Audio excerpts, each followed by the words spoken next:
Hi, I'm Evan Dellon. And I'm Ryan Madanick. We're from UNC Center for Esophageal Diseases and Swallowing in Chapel Hill, North Carolina. We'd like to discuss our article, A Novel Balloon Pull-Through Technique for Esophageal Dilation in Eosinophilic Esophagitis. Tell a little bit about the purpose of this study. Well, the purpose of this study was to analyze our experience with a new technique that we think is going to be safe and effective for dilating patients with eosinophilic esophagitis. Okay. And what is the technique? So the technique is basically a modification of standard esophageal dilation. Instead of using a bougie, a savory dilator, or a Maloney dilator, or using a balloon in the standard fashion, what we've done is chosen to examine the esophagus first. After we examine the esophagus in someone that we think has eosinophilic esophagitis or is already documented to have eosinophilic esophagitis, we inflate the balloon in the distal esophagus and then carefully pull it back through the esophagus while we're holding on to the catheter on the outside and gauge to see if there's any resistance, any tug on the balloon. And if we encounter a tug on the balloon, then what we would do is bring the balloon down, pull it right back up into that area, and do a stationary dilation right in that single location.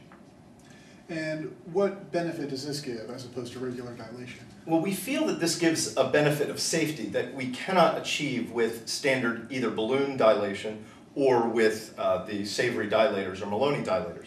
The rationale here is that with the savory dilators or the Maloney dilators, you don't get as much tactile feel as you would from pulling back the balloon and feeling exactly where you get resistance.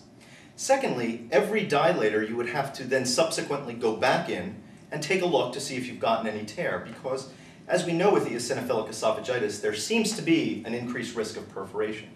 So we feel that this decreases the risk of perforation significantly by exactly knowing when you get that first mucosal tear and basically stopping at that point, unless the tear is so small that you can extend it a little bit.